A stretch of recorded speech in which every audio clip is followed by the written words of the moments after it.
But if I cannot sleep, it is my problem, not your colleague's problem. So what I do is just deal with it. Cabin proceed for departure. So there. I'm gonna go down here. I don't know if you can see.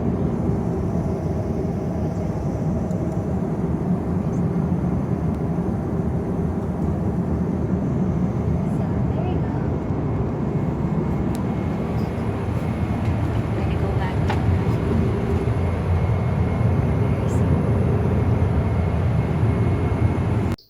Hi guys, welcome back again to the channel. My name is Pia. I used to be a flight attendant here for over 10 years. And now I'm back here in the Philippines, hopefully for good. I'm sorry if you guys are going to be hearing a few background noises, but that's just the way it is.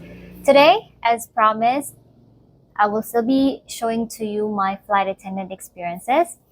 And one of those would be the one that I just showed to you in the first part of this video. So now I'm going to be answering 10 common questions here that probably most of you are curious about. We do have some requirements on board, especially when we have ultra long haul flight.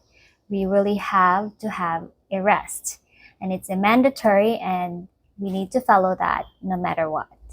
If someone doesn't follow that, we can get reported and we can get fired, or there could be consequences to that. All right, so let's go with the first one. Depending on the flying time, yes, we have rest on board, okay? So normally we get rest on board when we go to US, Australia, New Zealand. What else?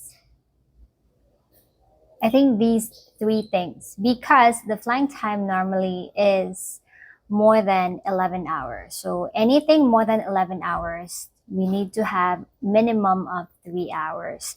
I'm not sure right now, but ever since, it never changed. When you reach minimum of 11-hour flying time, you need a minimum of 3-hour rest.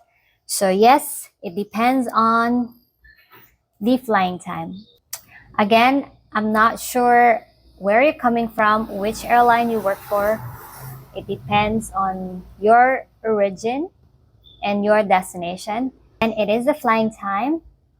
It's not about the destination, okay? So if you have, let's say, 13 hours going to Europe, depending on where you're coming from, yes, you're gonna get rest for sure. I'm sorry if you're hearing a lot of background noise, guys, but I guess the microphone that I have is not really completely a noise reduction, but I hope you guys are still hearing me. All right. Now, second question, what happens to the passenger if the crew sleeps? Very good question. Well, we do shifting. So most of the time we go on a wide body aircraft. Normally it's Boeing. And we go with full complement crew. What I mean by that is we have more or less, let's say, 16 crew. It's because the bunk, especially on 777-300, is 8 bunks. So if we divide it into 16 divided by 2, it becomes 8. The same with the pilots. They also do have rest, but they need to have 4 of them divided by 2. So 2 should be working. It can't be just 1. It has to be 2, 1 senior and 1 first officer. Okay? How many bunks are there in an aircraft? I've already mentioned it. There are 8 depending on the aircraft that you're flying. Sometimes on an Airbus, they have about, let me remember that. They have about 6 on a 350. And sometimes you also get 8. So again, it depends on the capacity of the aircraft, depending on how many crew you can carry. And aircraft is designed to be like that so that they can carry as much passenger and as much crew as they can. Okay, but again, it has to be safety first.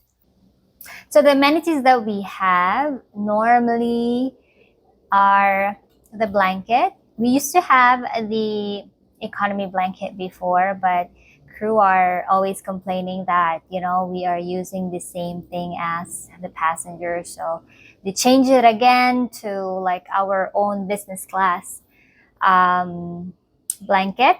And then eventually, before I left, I managed to experience the most comfortable blanket ever. So it was like the same as the first class or business class blanket. And finally, they heard us and they managed to let us use it.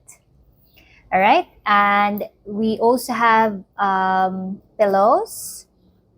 And then aside from that, yeah, we have pillowcases as well and bed sheet. So basically, since crew are shifting, we normally just, we remove the used bed sheet or pillow cover, and then we just leave it like that. And then the next crew who will be taking over are going to change it for themselves. What if I overslept? You know what? It happened to me when I was really very new. I thought I'll be reprimanded because probably I was really very tired. So what's gonna happen is that after actually you have certain timing for your rest. If you're not sure if you'll be able to wake up, you can always ask your colleague to wake you up at least, because sometimes you can't just depend on the cell phone, because sometimes it shifts or it changes. So yeah, timing can change depending on the time zone. So yeah, it happens. But if you overslept, depending on your reason, it's okay. Then if you're doing it on purpose, then that's a different story. So again, it's okay to ask one of your colleagues to at least wake you up so that you won't oversleep. All right, next one. How can I change clothes? We don't have any washroom inside the bunk, but we do have toilets closer to the bunk. So what we normally do, we either go down and change clothes, or we go up and change clothes. So we go up, we close the curtain, and that's it. We just change inside. Easy as that. What if I cannot sleep? Well, this really happened most of the time. Every time I do US. That's why I never really wanted to do US, since I would say since I passed 5 years of flying. I just don't want to go on an ultra long haul flight, but they kept giving it to me. So I just have to. And even if I can't sleep, sometimes I have like 16-hour flying time and I can't sleep. You have to remember that 16 flying time is not just 16 hours. You have to remember the moment you wake up from your origin, you've taken a shower, you prepare yourself, you do transport, going to the aircraft, prepare the services and stuff like that. That is an addition. That is on top of the 16-hour. So most of the time, again, I just couldn't sleep. But if I cannot sleep, it is my problem, not your colleague's problem. So what I do is just deal with it. So again, it's all about how you manage yourself. If you cannot sleep, you cannot just go down and ask one of your colleagues to, please, can you just go sleep first and then I'll do next. But we do have, this is what we call swapping. So again, normally there is an assignment for that, who goes for rest first and who's going to be the next one. But then if that person is not yet sleepy, or for whatever reason, they just don't want to sleep first because probably they will be like, meeting someone and they needed to be on the second rest, then that is okay. But you have to do it while we are still arranging the rest. So again, you cannot really swap rest timings when you're already inside the bunk. So you have to make sure, you have to decide that moment when you're given the rest. And if you're not really ready to take your rest, you can always ask your colleague who wants to swap with you. You tell the supervisor to change it, and then that's it. Next one will be who gives the timings for rest. I'm not sure if there are already changes in the timings for the rest because they were actually saying, they were hearsay before I left that the system will automatically decide who's gonna go for the rest so that crew can actually plan as to when they're going to sleep, if they have to sleep before the flight or they should, postpone that for the moment. But before, it is the supervisor's responsibility to actually check on the timing as to how many hours will be the requirement of that certain destination or of certain flying time. And then she follows that, and then they adjust the timing for the services. And again, it's the supervisor or the purser who's going to provide that to the crew. So that was my job when I was still flying as a purser before. So again, it is the responsibility of the supervisor or the purser to give the timing, and it has to be the correct one. Okay? The last but not the least, they always get ultra long haul flights every month. I should have answered this at an earlier part of this video, but then, okay, let me just answer this one.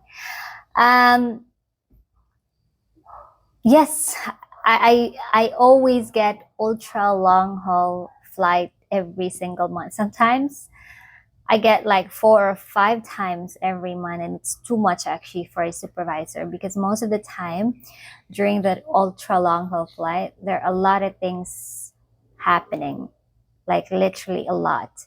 There are medical cases, emergencies, crew fighting, whatever you can think of. Those are what's happening on the ultra long haul flight. So yeah, I do get ultra long haul flight every single month, and it's very tiring. If only I could actually balance my life before, where I can just have, let's say, 5-hour flight every single month, combine it with maybe just one US. I never really want to fly to US anymore after, like I said, after I became a supervisor, because it's just very tiring. There are a lot of reports to actually make, and yeah, I guess that's one of the reasons why I actually gave up my wings, because I can't take it anymore. Every time I have a US flight in every roster, I just feel like puking. But the only good thing about it is that you get to shop. Shopping in the US is good for me, especially when you're buying those, cosmetics and other stuff. Not the groceries. Well, groceries we do in the US, but most of the time I like to do it, especially having fresh fruits and vegetables. I'd like to do it from Europe, especially in Germany. They don't have GMO. So yeah, that's it. All right, that would be it. And I hope you guys have enjoyed my vlog for today. And I shall see you again next time. Bye.